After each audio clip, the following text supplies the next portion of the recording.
వాళ్ళ రాజమహేంద్రవరంలో మోరంపూడి ఫ్లైఓవర్ దగ్గర ఉన్న ఒక శిలాఫలకం మరి ఎంత అక్కసుతో కొత్తగా ఏర్పడిన కూటమి ప్రభుత్వం ప్రత్యేకించి తెలుగుదేశం పార్టీ మరి వాళ్ళు వచ్చి ఆ విధ్వంసానికి పాల్పడ్డారని అంటే నిజంగా చాలా బాధ అనిపిస్తుంది. అసలు ఈ రకమైన పరిస్థితులు రాజమండ్రిలో ఎన్నడూ కూడా లేవు. మరి మొట్టమొదటిసారిగా ఈ పరిస్థితులకి దారి తీస్తా ఉంది, ఈ విధ్వంసాలకి దారి తీస్తా ఉంది. ఎంతో రాజమండ్రి అంటే ఎంతో ప్రశాంతమైన వాతావరణం సంతరించుకున్న ప్రదేశం. మరి ఇలాంటి ప్రదేశంలో ఈ రకమైన దాడులకి పాల్పడే కార్యక్రమాలు జరుగుతున్నాయనంటే ఇది ఒక్కసారి ఆలోచన చేయాల్సిన అవసరం. ఎందుచేతనంటే ఎన్నో ఆశలతో కొత్తగా ఏర్పడిన ప్రభుత్వానికి ప్రజలు ఓట్లు వేసి గెలిపించారు.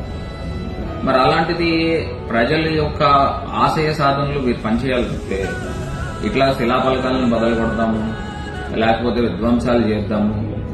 మొన్న చూస్తే అక్కడ సీతంపేటలో ఒక రోడ్ తల బదలు కొట్టడం అయితే కానీ, పేపర్ మిల్కి ఎదురుగుండా ఉన్న ఒక ఆఫీస్ ని ధ్వంసం చేయడం అయితే కానీ ఇవన్నీ జరుగుతూ ఉన్నాయి.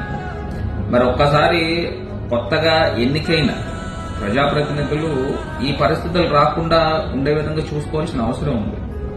మరి ఈ రకమైన దాడులకి వాళ్లే ప్రేరేపించి మరి చేస్తా ఉన్నారా లేదా అనేది ఒకసారి ఆలోచన చేసుకోవాలి. ఎందుచేతనంటే ఎప్పుడు ఈ రకమైన వాతావరణము రాజమండ్రిలో లేదు.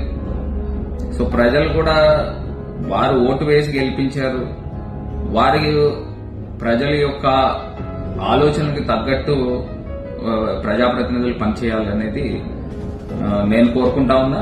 రాజమండ్రి ఒక పీస్ ఎన్వైరన్మెంట్ తో ఉంది. ఆ ఎన్వైరన్మెంట్, ఆ శాంటిటీని కాపాడాల్సిన బాధ్యతలు కొత్తగా ఏర్పడిన ప్రభుత్వం పైన కూడా ఉంటుందని కూడా ఘంటాపథంగా చెప్తాను.